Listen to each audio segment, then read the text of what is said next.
Bismillahirrahmanirrahim.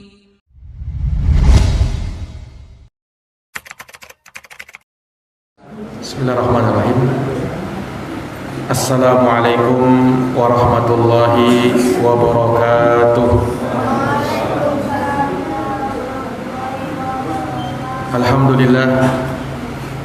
Alhamdulillahi rabbil alamin. Wassalatu wassalamu alal mabu'uthi rahmatan lil alamin, nabiyyina Muhammadin wa ala alihi wa sahbihi ajma'in. Subhanaka la ilma lana illa ma 'allamtana innaka antal alimul hakim. Allahumma 'allimna ma yanfa'una wanfa'na bima 'allamtana wa zidna 'ilman ya karim. Rabbi shrah li sadri wa yassir li amri wahlul 'uqdatan min lisani yafqahu qawli. Amma ba'd. Ma'asyaral muslimin, bapak-bapak hadirin semuanya, jamaah salat maghrib yang dirahmati dan dimuliakan oleh Allah. Alhamdulillahi bi ni'matihi tatimmus shalihat. Segala puji hanya bagi Allah yang dengan nikmat-nikmatnya tertunai segala amal-amal kebajikan.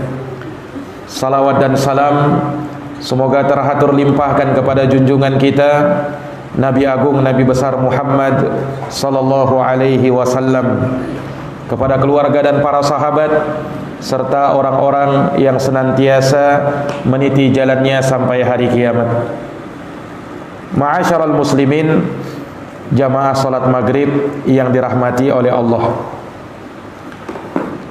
merupakan suatu nikmat yang besar ketika Allah Subhanahu wa ta'ala mengutus kepada kita seorang nabi yang mulia. Merupakan kenikmatan yang sangat besar ketika terutus kepada kita Rasulullah, beliau yang menerangi umat, beliau yang menunjuki umat kepada jalan yang lurus. Maka nikmat ini Allah Subhanahu wa ta'ala sebutkan di dalam Al-Quran. Allah berfirman, laqad manallahu 'alal mu'minin. Sesungguhnya Allah telah memberikan anugerah yang sangat besar kepada orang-orang yang beriman. Idz ba'atsa fihim rasulan min anfusihim, yaitu ketika wa yu'allimuhumul kitaba wal hikmah, dan mengajarkan kepada mereka Al-Quran dan As-Sunnah. Wa in kanu min qablu lafi dhalalim mubin, sekalipun mereka harus melebihi kecintaan kita kepada anak dan istri kita, kecintaan lidihi wa waladihi wa, tidak beriman, kata beriman salah seorang dari kalian sampai dia jadikan lebih dia cintai, melebihi orang tuanya, melebihi anaknya, bahkan melebihi seluruh umat manusia. Ini para jamaah yang dirahmati dan dimuliakan oleh Allah. Sayyidina Umar bin Khattab radhiyallahu an pernah berkata kepada Rasulullah, "Ya Rasulullah, la anta ahabbu ilayya min kulli syai' illa min nafsi." Kata Umar, "Ya Rasulullah, sungguh engkau adalah orang yang paling aku cintai, melebihi apapun juga, kecuali diriku," kata Umar. Kecuali diriku. Kata Rasulullah kepada Sayyidina Umar bin Khattab, "La ya Umar, bukan seperti itu wahai Umar. Fawalladhi nafsi biyadih, demi yang jiwaku berada di tangannya, demi Allah, hatta akuna ahabba ilaika min nafsik, sampai kau jadikan wahai Umar lebih kau cintai, bahkan melebihi dirimu sendiri." Mendengarkan itu, Sayyidina Umar langsung mengatakan, "Al-ana ya Rasulullah, la anta ahabbu ilayya min nafsi." Demi Allah, engkau adalah orang yang paling aku cintai, melebihi diriku sendiri. Maka kata Rasulullah, "Al-ana ya Umar." Baru sekarang wahai Umar, imanmu itu benar. Jadi kecintaan kepada Nabi itu, bahkan orang beriman itu lebih cinta kepada Nabi ketimbang dirinya sendiri.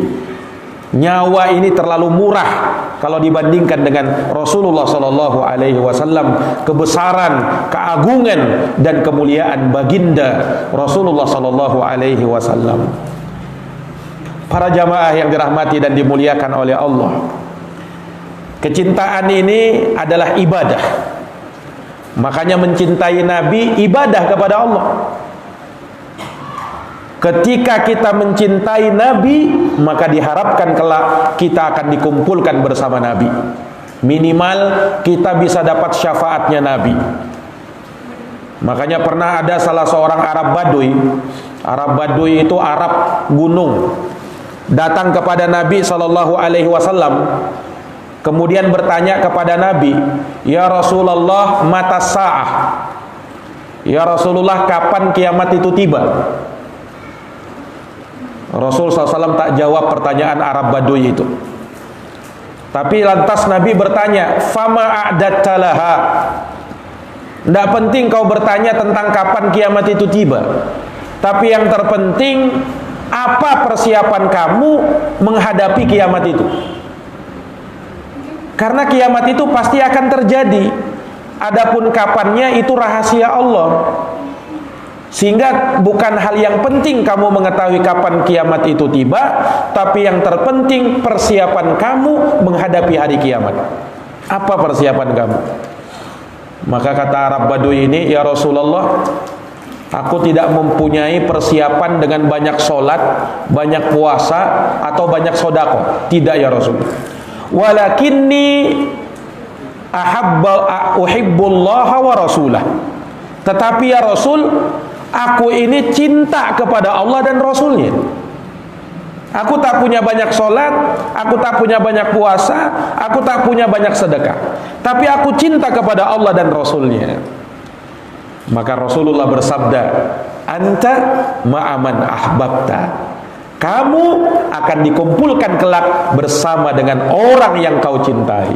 Kau cinta kepada Nabi, maka kelak kau akan dikumpulkan bersama Nabi sallallahu alaihi wasallam. Inilah keutamaan mencintai Nabi itu. Ini para jamaah yang dirahmati oleh Allah. Anas bin Malik radhiyallahu anhu ketika mendengarkan sabda Nabi ini, beliau langsung berkomentar. Kata Anas bin Malik, "Demi Allah, kami tidak pernah berbahagia setelah kebahagiaan kami memeluk agama Islam melebihi kebahagiaan kami ketika mendengarkan hadis ini. Almar'u ma'aman ahabba." Seseorang itu bersama dengan orang yang dia cintai. Kata Anas, "Fa ana uhibbullaha war rasula wa Abu Bakrin wa Umar fa arju an akuna ma'ahum wa illam a'mal bi a'malihim." Kata Anas, sungguh aku ini cinta sama Allah, aku cinta sama Rasulullah, aku cinta sama Abu Bakar dan Umar, maka aku berharap semoga kelak nanti kiamat aku dikumpulkan bersama mereka, sekalipun aku tak beramal seperti amalan mereka. Sekedar aku cinta kepada mereka, bisa dikumpulkan bersama mereka, itu yang aku senangi. Nah, ini para jamaah yang dirahmati oleh Allah, kita ini tentu tidak akan bisa melampaui kedudukannya Nabi sallallahu alaihi wasallam. Kita tidak akan bisa mengejar kedudukan, kemuliaan, keutamaan para sahabat Rasulullah sallallahu alaihi wasallam, para tabi'in, para atba'ut tabi'in, imam-imam kaum muslimin. Kita tidak akan bisa mencapai derajat mereka. Tapi minimal ketika kita bisa dikumpulkan bersama mereka karena rasa cinta kita kepada mereka, maka ini sudah cukup sebagai kemuliaan. Para jamaah yang dirahmati dan dimuliakan oleh Allah, nah ketahuilah sebesar-besar bukti cinta kita kepada Nabi manakala kita menjadikan Nabi itu sebagai tauladan kita. Nah, itu sebesar-besar bukti cinta kita kepada Rasulullah. Jadikan Nabi itu sebagai tauladan setiap hari dalam aktivitas kita sehari-hari. Itu jamaah sekalian yang dirahmati oleh Allah. Kenapa? Karena Nabi itu tauladan yang paling sempurna. Nabi itu figur yang paling sempurna. Nabi SAW itu. Makanya benarlah apa yang Allah firmankan dalam Al-Quran. Laqad kana lakum fi rasulillahi uswatun hasanah liman kana yarjullaha wal yawmal akhir wa dzakarallaha katsira. Sungguh kata Allah, telah ada bagi kalian pada diri Rasulullah uswatun hasanah, suri tauladan yang baik. Untuk siapa? Liman kana yarjullaha wal yawmal akhir, bagi siapa yang mengharapkan perjumpaan dengan Allah dan perjumpaan dengan hari akhir, wa dzakarallaha katsira, dan banyak berzikir mengingat Allah. Nah, ini para jamaah yang dirahmati oleh Allah. Makanya Nabi itu kita kenal sebagai uswah hasanah, suri tauladan yang terbaik. Para jamaah yang dirahmati dan dimuliakan oleh Allah, tidak ada seorang pun yang pernah menginjakkan kakinya di muka bumi ini yang paling sempurna akhlaknya melebihi akhlak Rasulullah SAW. Paling tinggi akhlaknya beliau itu, sampai dipuji oleh Allah dalam Quran, direkomendasi oleh Allah dalam Quran. Allah berfirman dalam surat Al-Qalam, wa innaka la'ala khuluqin azim, dan sesungguhnya engkau wahai Muhammad berada di atas akhlak yang sangat agung. Ini pujian dari Allah Subhanahu wa taala untuk nabinya. Sayyidah Aisyah radhiyallahu anha pernah berkata tentang Nabi sallallahu alaihi wasallam, kana khuluquhul Quran. Akhlaknya Nabi, kalau mau tahu akhlaknya Nabi itu, Al-Quran, kata beliau. Akhlaknya Nabi itu Al-Quran, kata beliau. Nah, ini para jamaah yang dirahmati dan dimuliakan oleh Allah.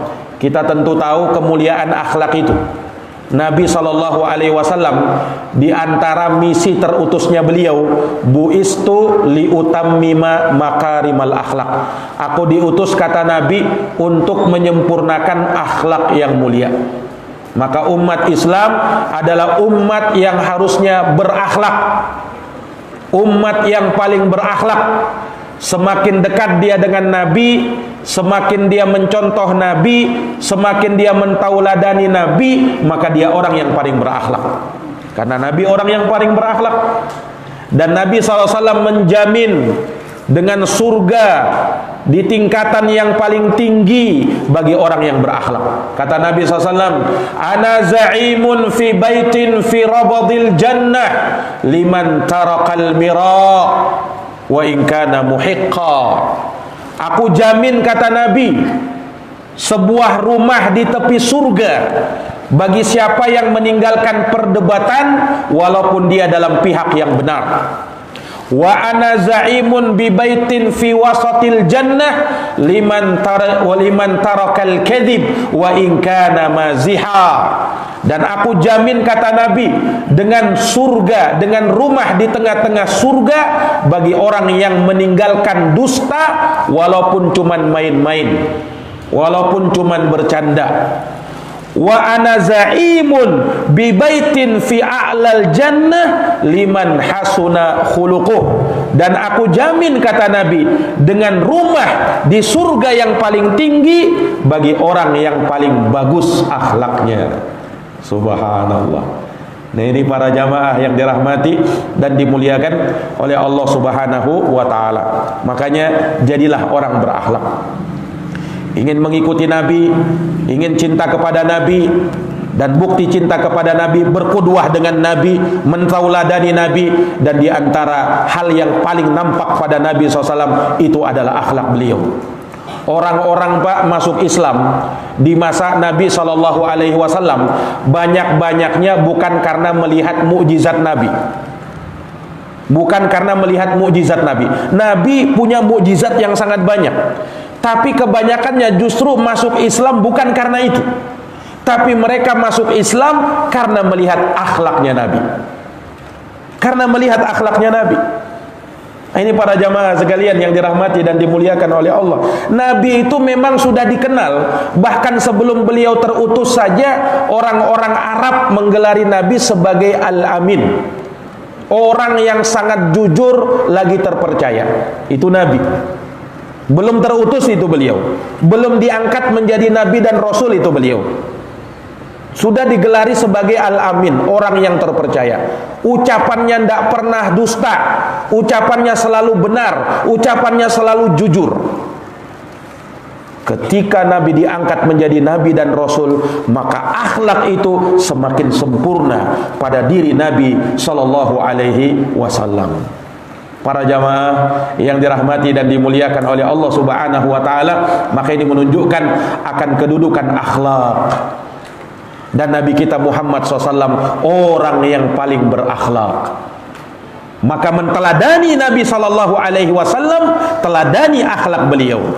Dan itu tidak akan kita bisa tahu kecuali dengan kita pelajari, Pak, bagaimana akhlaknya Nabi itu, bagaimana interaksi Nabi itu kepada sesama kaum muslimin, kepada rakyatnya, kepada umatnya, kepada tetangganya, kepada teman-temannya, handai taulannya, kepada keluarganya, kepada istri dan anak-anaknya. Nabi SAW tauladan yang paling sempurna. Nabi SAW itu tauladan yang paling sempurna. Makanya petunjuk Nabi, petunjuk yang terbaik. Beliau sendiri yang sering menyatakannya di dalam khutbatul hajjah beliau, wa ahsanul huda huda Muhammadin sallallahu alaihi wasallam. Sebaik-baik petunjuk, kata Nabi, adalah petunjuknya saya, petunjuknya Nabi Muhammad sallallahu alaihi wasallam. Para jamaah yang dirahmati dan dimuliakan oleh Allah Subhanahu wa taala.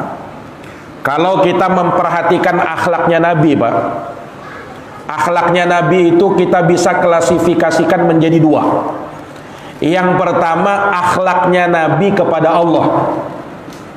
Yang kedua, akhlaknya Nabi kepada makhluk-makhluknya Allah. Itu akhlaknya Nabi. Kita bisa mengklasifikasikan menjadi dua itu. Ada akhlak Nabi kepada Allah Subhanahu wa taala, ada akhlak Nabi kepada makhluk-makhluknya Allah. Adapun akhlak kepada Allah Subhanahu wa taala, ini yang harus kita pahami. Karena sebagian orang memahami akhlak itu sebatas interaksi kepada sesama manusia, hablum minan nas saja. Betul itu akhlak, tetapi ingat, akhlak kepada Allah Subhanahu wa taala itulah akhlak yang tertinggi. Orang tidak teranggap sebagai orang yang berakhlak kalau dia tidak berakhlak kepada Allah Subhanahu wa taala. Harus dilihat bagaimana akhlakmu dulu kepada Allah Subhanahu wa taala, baru kau membangun akhlakmu kepada sesama manusia.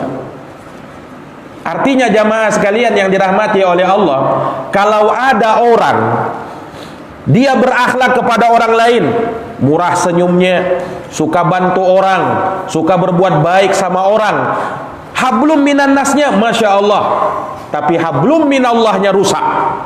Itu bukan orang yang berakhlak. Orang yang berakhlak itu dia harus membangun akhlaknya kepada Allah dulu, sempurna dulu, baru dari situ dia bangun akhlaknya kepada Rasulullah Sallallahu Alaihi Wasallam dan kepada sesama manusia. Para jamaah yang dirahmati dan dimuliakan oleh Allah, Nabi itu orang yang paling berakhlak kepada Allah. Makanya Nabi adalah orang yang paling bertakwa sama Allah dan orang yang paling takut sama Allah Subhanahu wa taala. Makanya ketika ada sahabat Nabi yang ingin berusaha mau melampaui ibadahnya Nabi, maka Nabi SAW menegur sahabat itu. Ala, kata Nabi, ketahuilah, inni akhsyakum lillah, aku ini orang yang paling takut sama Allah, wa atqakum lahu, dan aku orang yang paling takwa sama Allah. Walakinni usolli wa arqud, tapi saya sholat, saya juga tidur. Wa asumu wa uftir, saya puasa, saya juga buka. Wa atazawwajun nisa, saya juga nikah. Faman raghiba an sunnati falaysa minni, siapa yang tak suka dengan sunnahku, maka dia bukan dari umatku, kata Nabi. Para jamaah yang dirahmati oleh Allah, makanya Nabi itu saking berakhlaknya kepada Allah, Nabi itu ibadahnya paling hebat kan. sampai bengkak-bengkak lututnya Nabi karena terlalu sering sujud dan ruku kepada Allah. Sampai Sayyidah Aisyah tanya kepada Nabi, "Ya Rasulullah, bukankah kau itu orang yang sudah dijamin? Dosa-dosamu sudah diampuni oleh Allah. Kau sudah dapat jaminan ya Rasul." Dalam sebagian riwayat, Aisyah pernah melihat Nabi sampai menangis ketika beribadah. Aisyah pun terheran-heran, "Mengapa ya Rasul? Apalagi yang kau takutkan? Bukankah jaminan kamu surga? Bukankah engkau akan berada di surga yang paling tinggi? Apalagi yang kau tangiskan? Apalagi yang kau khawatirkan?" Apa kata Rasulullah kepada Sayyidah Aisyah radhiyallahu anha, "Ya Aisyah, afala akunu abdan syakura." Wahai Aisyah, saya ini mau menjadi hamba yang bersyukur sama Allah. Saya ini mau menjadi hamba yang bersyukur kepada Allah Subhanahu wa taala. Maka itu Nabi sallallahu alaihi wasallam, besarnya akhlak Nabi kepada Allah, maka beliau sallallahu alaihi wasallam menjadi orang yang paling baik dalam beribadah kepada Allah. Maka sama Pak, kalau kita mau berakhlak kepada manusia, kita mulai dulu akhlak kita kepada Allah. Akhlak kita kepada Allah bagaimana? Naam, akhlak kita kepada Allah bagaimana? Artinya apa? Tunaikan kewajiban-kewajiban yang Allah wajibkan kepada kamu. Itulah sebaik-baik akhlak kepada Allah. Makanya orang yang tak berakhlak, manakala dia langgar kewajiban, dia lakukan perkara yang diharamkan oleh Allah, itulah orang yang tak berakhlak kepada Allah. Para jamaah yang dirahmati dan dimuliakan oleh Allah Subhanahu wa taala, seorang muslim dia wajib untuk mengamalkan 3 hal.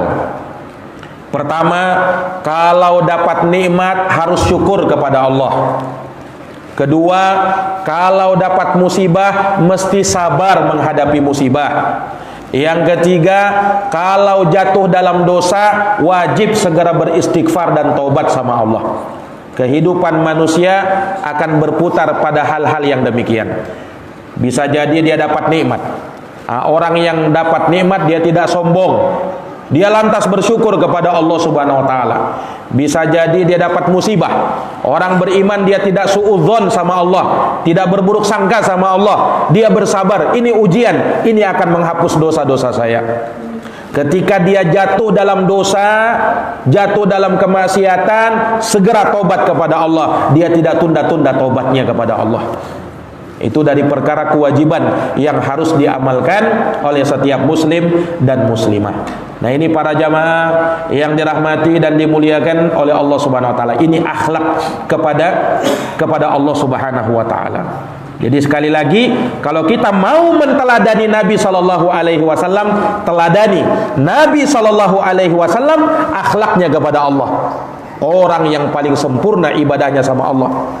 Makanya dalam banyak kesempatan Nabi itu kan disifatkan oleh Allah sebagai abdun, sebagai hamba.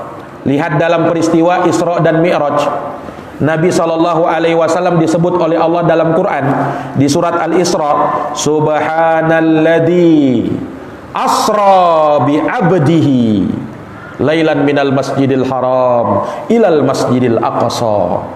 Maha suci Allah yang telah memperjalan malamkan hambanya. Allah sebut Nabi dengan hambanya. Kenapa? Karena di antara derajat yang mulia yang dimiliki oleh Nabi SAW, orang yang paling hebat penghambaannya, peribadatannya, penghambaannya kepada Allah Subhanahu wa taala. Disinilah kita bisa mendapati figur dari Nabi SAW sebagai orang yang paling sempurna. Bayangkan Pak, kalau misalnya Nabi SAW, ya, beliau karena sudah dijamin kemudian jarang beribadah, kira-kira bagaimana kita mau menjadikan Nabi sebagai tauladan? Tapi Nabi SAW bersamaan dengan beliau sudah dijamin oleh Allah, tapi tidak ada seorang pun yang bisa mengalahkan ibadahnya Nabi SAW, ketaatannya Nabi SAW. Kalau kita mungkin kalau sudah dijamin, kalau dijamin masuk surga, di surga yang paling tinggi, mungkin sekarang kita akan santai-santai saja karena sudah dapat jaminan. Nabi tidak seperti itu Pak. Sudah dapat jaminan makhluk yang termulia, orang yang paling agung di surga yang paling tinggi. Tapi Nabi SAW paling hebat ibadahnya kepada Allah Subhanahu wa Ta'ala, supaya kita ini umatnya mentauladani Nabi Sallallahu Alaihi Wasallam. Nah, ini para jamaah yang dirahmati dan dimuliakan oleh Allah Subhanahu wa Ta'ala. Iya, maka inilah akhlaknya Nabi Sallallahu Alaihi Wasallam kepada Allah, yang hendaknya kita bangun akhlak ini, kemudian dari sana kita membangun akhlak kita kepada sesama manusia, kepada makhluk-makhluk Allah Subhanahu wa Ta'ala. Nabi itu paling berakhlak. Jangankan kepada manusia, kepada hewan saja Nabi SAW tunjukkan akhlaknya bagaimana. Disebutkan Pak dalam hadis riwayat Muslim, Nabi SAW pernah masuk sebuah kebun. Di kebun itu ada seekor onta. Onta ini tiba-tiba datang kepada Nabi SAW, kemudian sangat dekat dengan Nabi SAW. Kemudian seakan-akan onta itu mengadu kepada Nabi SAW, dan terlihat keluar air matanya, menangis di hadapan Nabi SAW. Ternyata Rasul pun paham keluhan onta ini. Selesai itu Nabi SAW bersabda, "Man Rabbul Ibil?" Siapa pemilik onta ini, kata Nabi. Maka ada salah seorang pemuda ketika itu menjawab, "Ana ya Rasulullah." Saya ya Rasul, saya yang punya onta itu ya Rasul. Apa kata Rasul? "Ittaqillah fi hadhil bahaimil mu'jamah, innahu yashku ilayya bi annaka tuhibbu an tadribah." Kata Nabi SAW, bertakwalah kamu kepada Allah terhadap onta yang tak bisa berbicara ini, kata Nabi. Sesungguhnya dia tadi mengadu kepada saya bahwa kamu sering memukulnya. Subhanallah. Sesungguhnya dia tadi mengadu kepada saya bahwa kamu sering membebani dia dengan beban-beban yang berat. Dia tidak sanggup. Subhanallah. Sampai onta ngadu kepada Nabi SAW. Inilah salah satu mukjizat yang Allah Subhanahu wa Ta'ala berikan kepada Nabi SAW. Nabi paham apa yang dikeluhkan oleh onta itu. Lihat bagaimana akhlaknya Nabi kepada hewan ini. Nah, ini kepada hewan, kepada onta. Iya, disebutkan juga dalam sebuah hadis, ketika ada sahabat yang dia mau sembelih kambing, tapi sebelum dia sembelih kambing itu, dia baringkan ontanya, dia tinjak lehernya, kemudian dia asah pisaunya itu di depan kambingnya. Nah, di depan kambingnya dia asah pisaunya itu. Oh, bisa stres itu kambing, Pak, lihat itu. Nah, maka Nabi SAW menegur sahabat tadi, "Aturidu antumitahu mautat?" Apakah kamu ingin mematikan kambing ini sebanyak 2 kali? Jangan kau asah di depan kambingmu. Tidak boleh seperti itu. Subhanallah. Ini para jamaah yang dirahmati dan dimuliakan oleh Allah. Jadi terhadap hewan saja seperti itu. Makanya secara umum Nabi bersabda, "Innallaha katabal ihsana ala kulli syai'." Sesungguhnya Allah itu menetapkan untuk berbuat baik kepada semuanya. Kepada semuanya, hewan pun juga. Fa idza qataltum fa ahsinul qitalah wa idza dabahtum fa ahsinud dzibah. Kalau kau harus menyembelih binatang, menyembelih hewan, perbagus cara menyembelihmu. Bagaimana caranya? Wal yuhidda ahadukum syafratah. Hendaknya kau tajamkan pisau sembelihanmu itu. Wal yurih dabihatah. Kau percepat gesekan pisaumu itu. Jangan kau sembelih itu kambing, hewan sembelihan dengan pisau yang tumpul. Jangan sampai kau sakiti dia. Subhanallah. Ini akhlak para jamaah yang dirahmati dan dimuliakan oleh Allah Subhanahu wa Ta'ala. Nah, dan kita bisa melihat kisah-kisah, iya, seorang wanita yang dia diampuni oleh Allah dosa-dosanya gara-gara memberi minum seekor anjing kepada hewan. Demikian pula dalam hadits yang sahih kita bisa melihat ada seorang wanita masuk ke dalam neraka gara-gara dia menangkap seekor kucing, lalu kucing itu dia kurung, dia tidak kasih makan, dia tidak kasih minum, dia tidak lepaskan sampai kucing itu mati, masuk neraka gara-gara itu. Tidak boleh berbuat zalim kepada hewan, apalagi sampai mengadu-ngadu hewan. Nah, ini para jamaah yang dirahmati dan dimuliakan oleh Allah, berakhlak kepada kepada hewan. Nabi SAW melarang ketika ada orang-orang yang dia menjadikan sasaran bidiknya kepada burung, cuman dijadikan sasaran bidik saja, bukan untuk memburu itu burung untuk dimakan, bukan. Kelak kata Nabi, burung tersebut akan datang kepada Allah, kemudian dia mengadu kepada Allah. Dia akan berkata, ya Allah, si fulan membunuh saya, padahal bukan maksud untuk memakan saya.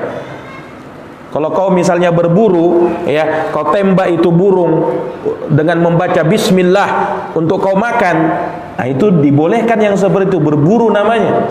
Tapi ada sebagian orang yang cuman dijadikan sebagai sasaran bidik. Setelah itu sudah, mati kayak dia, apakah dia tidak peduli. Subhanallah. Dilarang di dalam agama kita seperti itu. Kenapa? Islam sangat menghormati dan memuliakan, berakhlak walaupun kepada hewan. Subhanallah.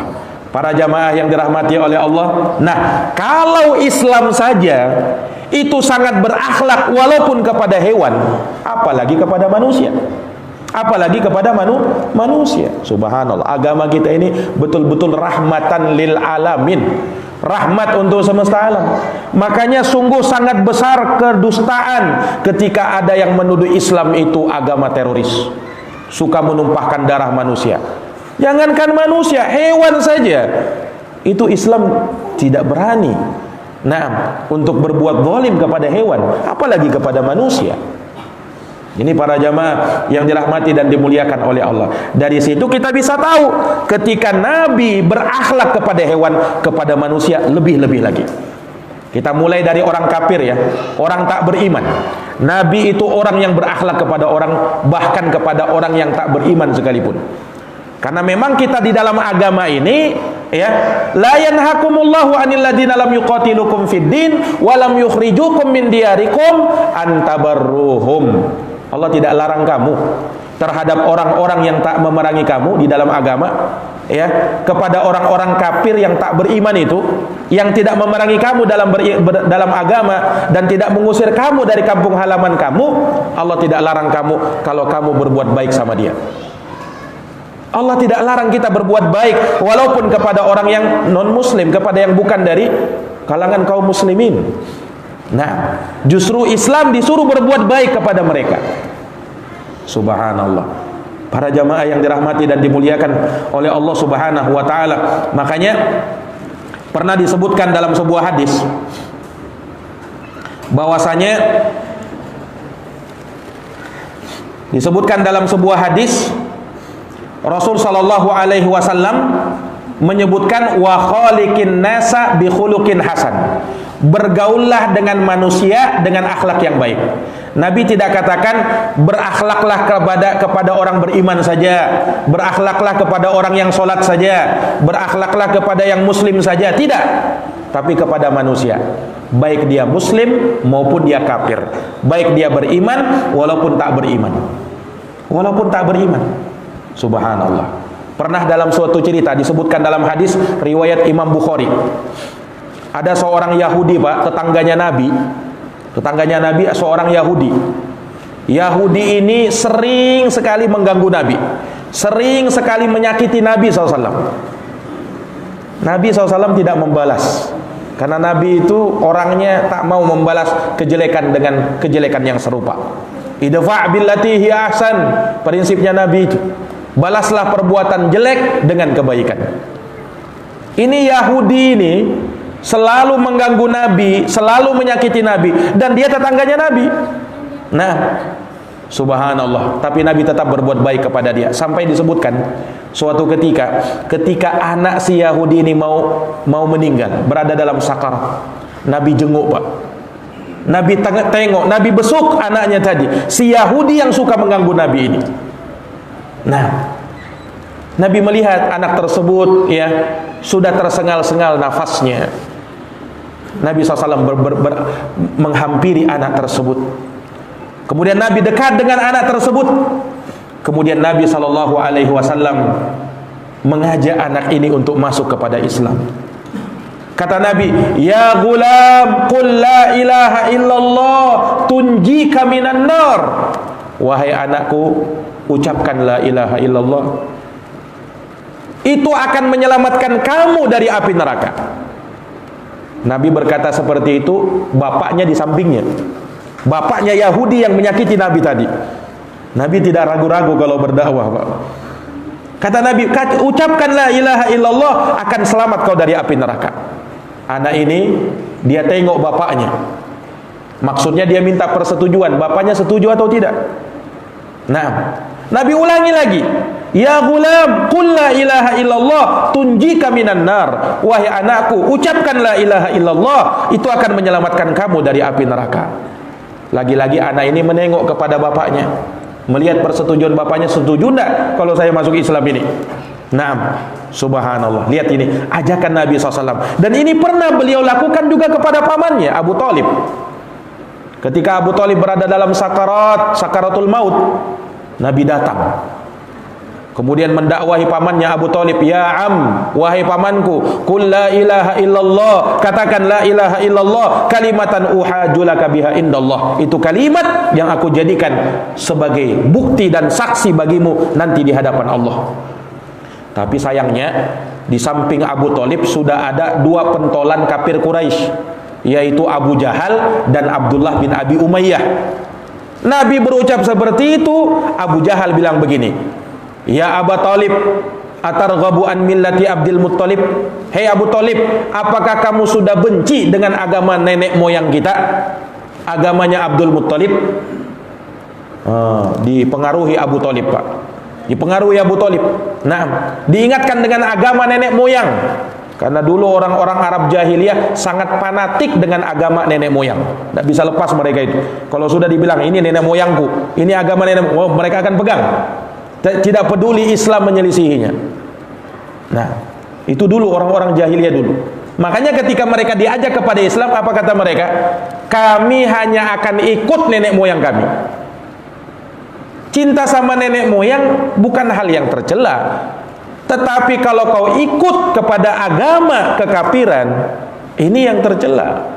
Nah, ini para jamaah yang dirahmati dan dimuliakan oleh Allah Subhanahu wa taala. Maka Nabi SAW tetap mengajak pamannya Abu Thalib. Tapi sampai pada akhirnya Abu Thalib tidak mengucapkan la ilaha illallah. Subhanallah.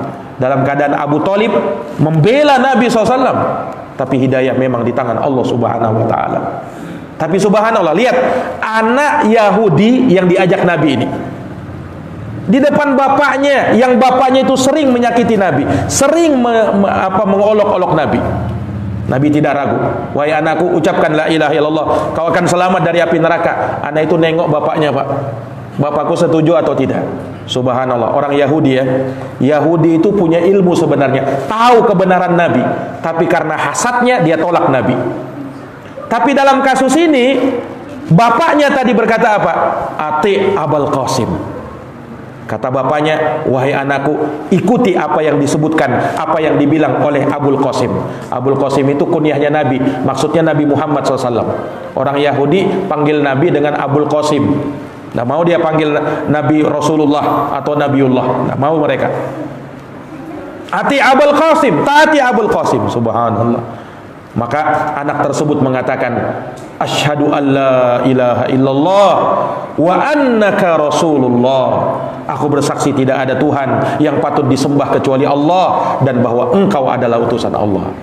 Selesai mengucapkan itu, meninggal anak tersebut. Maka Nabi SAW dengan sukacita, dengan kegembiraan keluar Nabi SAW. Lalu Nabi bersabda, alhamdulillahilladzi akhrajahu bi minan nar. Segala puji bagi Allah yang telah menyelamatkan anak ini dengan sebab saya dari api neraka. Subhanallah. Hidayah di tangan Allah Subhanahu wa taala. Nah, bapaknya yang sering menyakiti Nabi, anaknya masuk Islam. Nah, lihat ini akhlaknya Nabi, bahkan kepada orang-orang kafir sekalipun. Subhanallah. Para jamaah yang dirahmati dan dimuliakan oleh Allah, kalau begini akhlaknya Nabi SAW kepada orang kafir, bagaimana lagi dengan orang beriman? Oh, tentu lebih besar akhlaknya Nabi sallallahu alaihi wasallam. Laqad ja'akum rasulun min anfusikum azizun alaihi ma anittum harisun alaikum bil mu'minina raufur rahim. Nabi itu Ya, kata Allah Subhanahu wa taala, telah datang kepada kalian seorang rasul dari diri-diri kalian. Azizun alaihi ma'anittum, sangat berat terasa olehnya apa yang menyusahkan kalian. Harisun alaikum, sangat menginginkan keimanan kepada kalian. Bil mu'minina raufur rahim, terhadap orang-orang yang beriman sangat penyayang, sangat santun Nabi itu kepada orang-orang beriman. Orang kafir saja begitu, apalagi orang beriman. Makanya Nabi itu sempurna. Dalam hal apa saja Nabi sempurna. Kalau seorang ingin menjadi bapak yang terbaik, contoh Nabi. Kalau seorang ingin menjadi suami yang terbaik, contoh Nabi. Kalau seorang ingin menjadi anak yang terbaik, contoh Nabi. Kalau seorang ingin menjadi pedagang yang terbaik, contoh Nabi. Nabi SAW itu contoh dalam semua hal. Kalau ingin menjadi orang kaya terbaik, contoh Nabi.